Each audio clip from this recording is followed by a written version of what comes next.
Olá, pessoal, boa noite. Tudo bem com vocês? Eu espero que sim. Sejam bem-vindos a mais uma aula de geografia.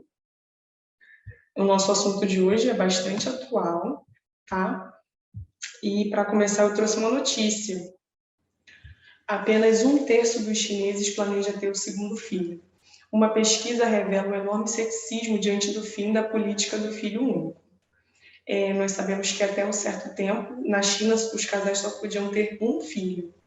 E depois, né, agora atualmente não é mais assim, está liberado para ter o segundo filho, porém, ainda assim, muitos casais estão optando por não ter esse segundo filho. E por que será que isso está acontecendo? Essa notícia é de 2015. Se a gente for pegar ela para ler com calma, a gente vai ver que muitos casais optam por não ter esse segundo filho porque o custo de vida urbano na China é muito alto. Então, manter um filho na escola, da educação, da saúde, vestir, enfim, é muito caro. Então, esses pais têm optado por continuar apenas com um filho, né? A população da China é muito numerosa, a gente sabe disso, e alguns economistas vão dizer que para manter, né, um grande número de idosos que a China tem, uma população que vem envelhecendo, seria preciso que muitos casais optassem por ter o segundo filho. Mas muitos desses casais, principalmente na cidade, estão optando por continuar com o filho só. E aí, já sabem sobre o que a gente vai falar hoje? A nossa aula de hoje é sobre a dinâmica populacional e demografia. Vamos lá. Para começar, gente, por que é tão importante estudar as características da população? O que é população, para começar, né? População é um conjunto de pessoas que vivem em um espaço delimitado politicamente. Então, onde tem um grupo de pessoas em um espaço delimitado politicamente, ali tem uma população. E essa população pode ser de uma cidade, de um estado, de um país, da população mundial, tá bom? E por que é importante estudar, gente, as características da população? Primeiro, para que a gente possa entender em que condições essas pessoas vivem, né? Se eu estudo a população da minha cidade, eu vou, com certeza, saber como é que vive essa população. E aí eu posso conseguir planejar ações e resolver os problemas dessa população, seja lá quais forem esses problemas, tá? O que é população absoluta, gente? Isso é muito importante. População absoluta é o total de pessoas que vivem em determinado lugar. Então, se eu falo assim, se eu pergunto qual é a população absoluta do Brasil, você pode dizer, hoje a população absoluta do Brasil já passa dos 210 milhões de pessoas, tá bom? E população relativa, o que é, gente? População relativa é a quantidade de pessoas em um determinado espaço. Geralmente a gente mede isso por quilômetros quadrados. Então, se eu falar assim, a população relativa do Brasil, ou a densidade demográfica, é de, um exemplo, 20 pessoas por quilômetros quadrados. Isso é densidade demográfica, tá? Ou população relativa, é saber quantas pessoas geralmente vivem por quilômetros quadrados, tá bom? Populoso ou povoado, né? O que é isso? Como eu posso dizer se um lugar é populoso ou povoado? O lugar é populoso quando tem muita gente. Por exemplo, a China. A gente pode dizer, a China é um país populoso. A Índia é um país populoso. O Brasil é um país populoso também, tá? E o país povoado? O país povoado é aquele que tem muitas pessoas por quilômetros quadrados, tá bom? Então, não necessariamente um país ele vai ser populoso e povoado. Muitas vezes, como é o caso do Brasil, ele pode ser um país populoso, tem muitas pessoas, mas se for dividir essas pessoas pela extensão territorial do Brasil, que é um país muito grande, o Brasil não vai ter uma densidade demográfica, é uma população relativa alta, porque aí não vai ter tantas pessoas assim por quilômetros quadrados, tá bom? E superpopulação e superpovoamento, o que é? Esses dois termos, gente, querem dizer basicamente a mesma coisa. um lugar ele tem uma superpopulação ou um superpovoamento quando a quantidade de pessoas é maior do que a capacidade de suprir as necessidades básicas dessas pessoas, tá bom? Então, é isso que quer dizer superpopulação ou superpovoamento.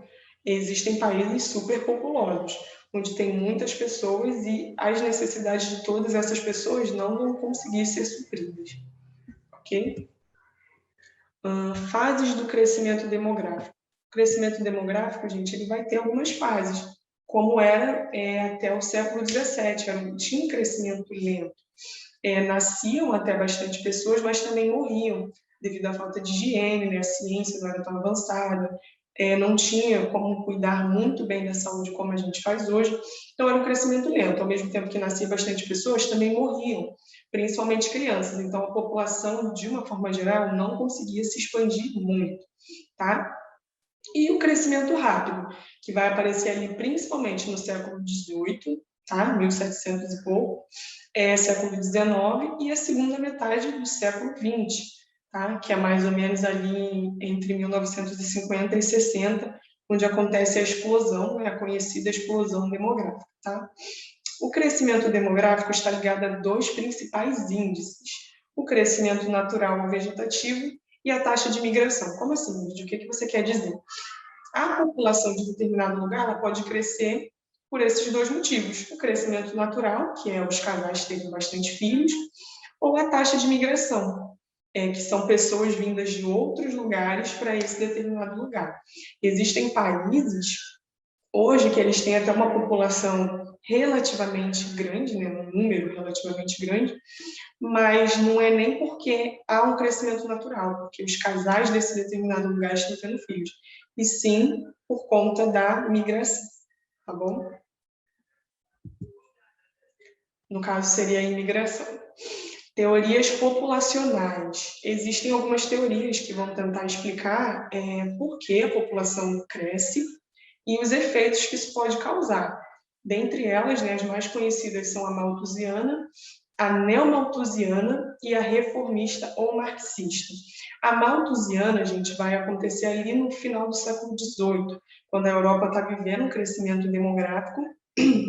E aí essa teoria vai surgir, né, Thomas Malthus vai falar, que se a população continuasse crescendo daquela forma, muito em breve, naquela época ele disse, né, muito em breve, não vai ter como alimentar todo mundo, tá? Essa era a teoria malthusiana. Mas o que acontece? Essa teoria, ela não levava em consideração que a ciência poderia se desenvolver, né, que poderiam ser criados mecanismos para que a agricultura, né, produzisse mais, tá bom? Então, essa teoria não levou isso em consideração. A teoria neomalthusiana, ela vai acontecer referente por conta do crescimento populacional dos países subdesenvolvidos, que vai se dar, como eu falei, né, ali na década de 50, 60, mais ou menos, quando ocorre a explosão demográfica. Por que isso acontece, gente? Antes, como eu disse, né, existia muita mortalidade infantil, as pessoas não tinham acesso a antibióticos, a tratamentos, enfim, as condições de higiene eram precárias, então as pessoas morriam muito. Com o avanço da ciência, com a melhoria das condições de higiene, com a distribuição de antibióticos, produção de vacinas, as pessoas não vão morrer tanto quanto morriam antes. A mortalidade infantil também vai diminuir. Então, logo a população vai aumentar. Né? E aí essa teoria neomalthusiana ela vai resgatar o que Malthus falava, né? Que a população, se continuasse crescendo daquela forma, muito em breve não teria alimentos para todos. Tá? E o que a teoria reformista ou marxista vai falar? Eles vão chamar a atenção, os seguidores de Marx, no caso, que o problema não era o aumento em si da população, mas que a solução não era diminuir, né, no caso, a taxa de natalidade, e sim que houvesse uma mudança socioeconômica, né? Porque, gente, o problema em si não é só a população aumentar. Claro, né, que se nós temos uma população mundial muito grande, todos tivessem acesso, enfim, porque na verdade somente 1/3 da população mundial tem acesso mesmo a todos os tipos de bem de consumo, enfim, vivem bem de verdade, vamos dizer assim. Se toda a população mundial vivesse assim, fossem consumistas, como os Estados Unidos, por exemplo, claro que o planeta Terra não ia aguentar. Existem até pesquisas que vão dizer que seriam necessários 3, 5 planetas Terra. Mas a questão não é essa. A questão, na verdade, é que a miséria, né, a teoria neomalthusiana, por exemplo, vai dizer que a miséria, a pobreza está relacionada ao aumento da população, quando, na verdade, a gente vê que não é bem assim. Porque muito pouco, como eu falei, né, 1/3 da população mundial vive bem, né, tem acesso a tudo, e os outros 2/3 sofrem com a pobreza e com a miséria. Então, o problema não é o aumento da população que traz a pobreza e a miséria, é a falta de distribuição de renda, é a falta de políticas públicas que invistam em educação, em criação de novos empregos, geração de novos empregos, tá bom? Então, a gente tem que se atentar para isso, senão a gente acaba caindo nesse discurso de que o problema é ter muita gente. Claro, as pessoas precisam ser conscientes, né? Não tem como todo mundo ser consumista, até porque a gente não tem dinheiro para isso. Mas o problema em si é a má distribuição de renda, que faz com que pessoas passem fome, passem necessidade, morem na rua, e não o aumento da população, tá bom? Estrutura da população, gente. Aqui eu coloquei para vocês 2 gráficos, tá? Para mostrar a estrutura da população, a pirâmide etária da população mundial, tá bom? Aqui no lado esquerdo nós temos o gráfico dos países subdesenvolvidos, tá? Ditos subdesenvolvidos, e do lado direito os países desenvolvidos. O amarelo são mulheres e o vermelho são homens. Então, o que a gente consegue ver, gente, com esse gráfico? Aqui do lado esquerdo, né, os subdesenvolvidos, a gente consegue ver, por exemplo, que as pessoas de 0 a 4 anos são bastante, de 10 a 14 anos também, de 20 a 24 são bastante, e conforme vai subindo nessa pirâmide, vai aumentando a idade, ali em 60, 64, 70, 74, 80 anos, são muito poucas pessoas que chegam a isso, né? 80 anos ou mais, tanto homens quanto mulheres. Já aqui do lado direito, né, nos países desenvolvidos, a gente vê que a população de 0 a 4 anos, de 10 a 14 anos, por exemplo, é menor do que a população de 30 a 40, de 50 a 54, e ali conforme vai subindo, né, 60 a 64, é um pouco menos, mas ainda assim é parecido com o número de crianças. Né, 70 a 74 é bem mais, se a gente for olhar ali para o lado, do que nos países subdesenvolvidos. Muito mais pessoas conseguem chegar a essa idade. E ali em 80 anos ou mais também é mais do que os países subdesenvolvidos. E se for olhar para o lado aqui do amarelo, né, o número de mulheres que chegam a 80 anos ou mais ainda é bem maior, né, do que o de homens e do que dos países subdesenvolvidos. Tá? Então, a gente consegue ver com isso que os países desenvolvidos eles vêm sofrendo com o envelhecimento da sua população. Conceitos importantes, gente. A estrutura etária. A estrutura etária é isso que eu estou falando com vocês. Tá? É a idade das pessoas que vivem em determinado lugar. Quantos jovens tem, quantas crianças, quantos adultos, quantos idosos. Tá bom? Distribuição da população economicamente ativa. Isso vai falar das pessoas que estão trabalhando no serviço formal, tá? Seja no setor primário, que é a pesca, a agricultura, seja no secundário, que é a indústria, seja no terciário, que é comércio e serviços, tá? Se a pessoa está trabalhando de forma formal, né? É uma pessoa economicamente ativa, tá? E idade de trabalho. A distribuição de renda vai falar de como o dinheiro é distribuído, né? Se mal ou bem. Tá? Eu não coloquei o gráfico aqui, eu esqueci.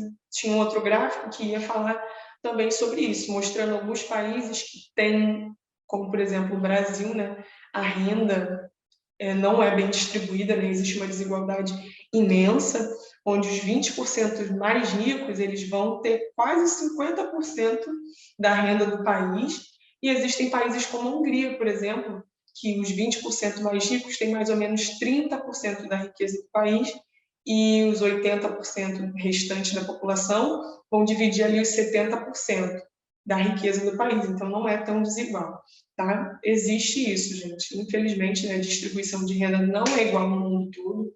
Existem países onde a renda das pessoas, claro, tem pessoas ricas, mas não é tão desigual, não é uma coisa tão discrepante como a gente vê no Brasil, em outros países da América Latina, enfim, nos países ditos subdesenvolvidos, tá bom? Movimentos populacionais, gente. É importante a gente pensar que os movimentos, entender, na verdade, que os movimentos populacionais, gente, eles são comuns. As pessoas sempre migraram, sempre migraram. Né? A gente vai ver isso nos aborígenes, que têm a sua origem na África. A gente vai ver isso nos indígenas da América que migraram. Enfim, isso é uma coisa comum, mas se intensificou, tá? Nas últimas décadas do século XX, também pelo avanço dos meios de transporte, né, pessoal? Dados da ONU vão dizer que cerca de 200 milhões de pessoas vivem fora do seu país de origem. É praticamente a população brasileira inteira. Hoje passa disso, mas é praticamente a população brasileira quase toda vivendo fora do Brasil, tá? É isso que nós vemos aí, no mundo, no caso. A Europa Ocidental já foi uma importante área de repulsão, mas de meados do século XX para cá, se tornou uma área de forte atração populacional.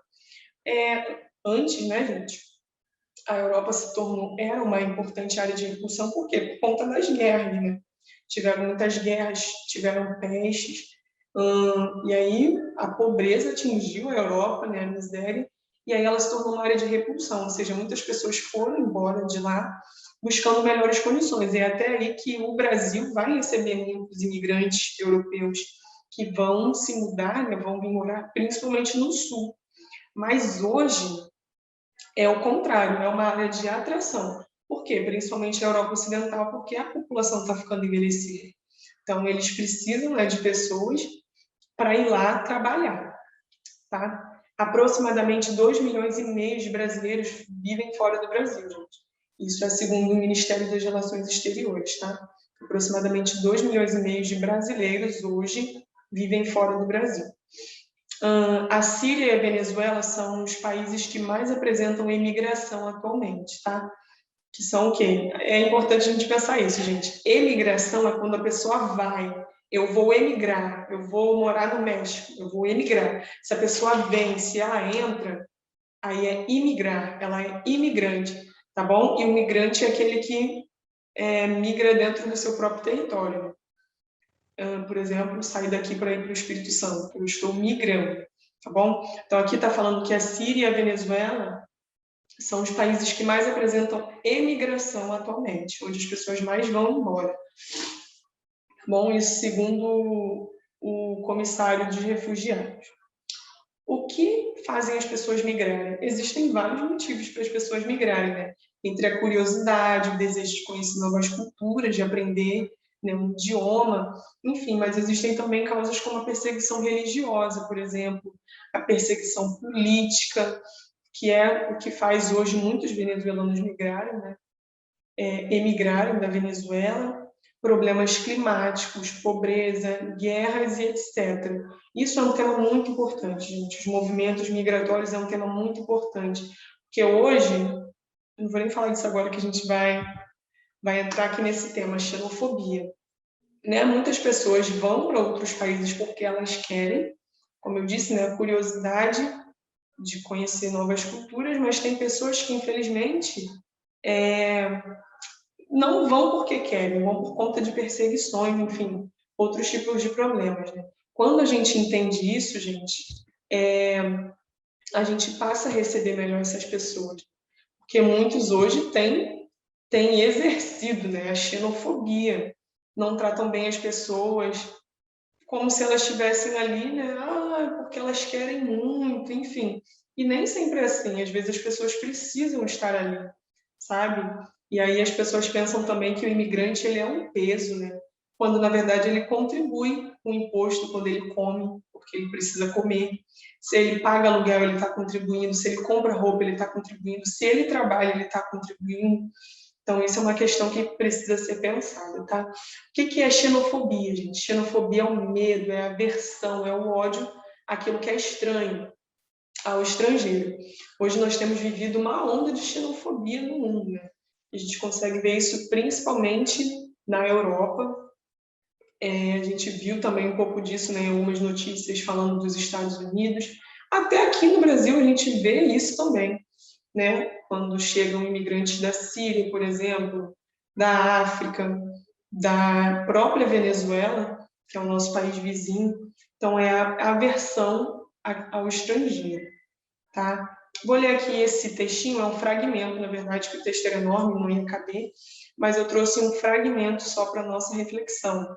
Esse texto, gente, é da revista Espaço Acadêmico, tá? Vamos lá. Com o gradativo desmonte do estado de bem-estar social por parte dos governos social-democratas, os quais até agora se apresentaram como alternativa contra os partidos de direita, a população ficou desorientada, especialmente os desempregados, trabalhadores e jovens. É, por exemplo, mais fácil responsabilizar os estrangeiros pelo desemprego, pela criminalidade e pela insegurança, do que entender as complexas razões dos problemas. As soluções apresentadas são, então, também bem simples e conduzem à xenofobia, quando os estrangeiros são tratados como concorrência indesejada. Mas a xenofobia expõe os países europeus a uma séria contradição econômica.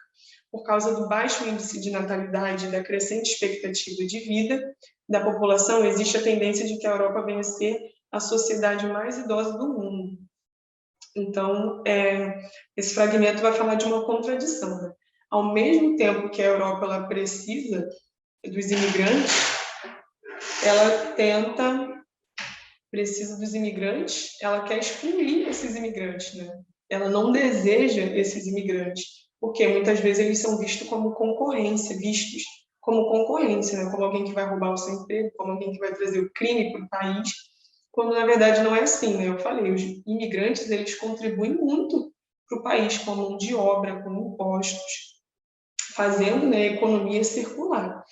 E aí é muito mais fácil, né, ocupar o estrangeiro, o imigrante, né, por levar um emprego, por trazer a criminalidade, do que pensar que o Estado, né, quando eu digo Estado, não é o Estado do Rio de Janeiro, é o governo do país mesmo, o Estado, ele teria que prover, né, as necessidades básicas, a saúde, a educação, enfim, ele teria que criar políticas para diminuir o desemprego, né?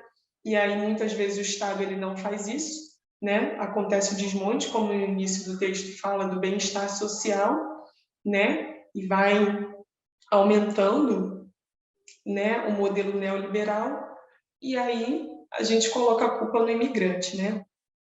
Esse tema é um tema sério para a gente pensar. Então vamos lá, gente. Resolução de questões. Os indicadores demográficos são ferramentas importantes para avaliar a geografia da população mundial. No contexto global, houve, ao longo dos últimos séculos, um constante crescimento populacional, verificado por meio da... O que esse texto quer, gente? Quer saber o porquê, por meio de que a gente conseguiu ver ao longo dos últimos séculos, né, um constante crescimento populacional. Foi por conta da retração do crescimento vegetativo? Foi porque as pessoas pararam de ter filhos? Foi por conta da elevação da distribuição de renda? Da ampliação da razão entre os sexos? Da diminuição da mortalidade infantil? Ou da expansão do processo de imigração? A gente estava conversando, né, quase agora, eu falei que a gente conseguiu ver uma diferença, né, na quantidade populacional porque as pessoas pararam de morrer, né? Principalmente as crianças. Então, a resposta correta seria a letra D, pararam de morrer não, né, gente? Diminuiu a mortalidade. Diminuição da mortalidade infantil, tá bom? Seria a resposta correta, a letra D.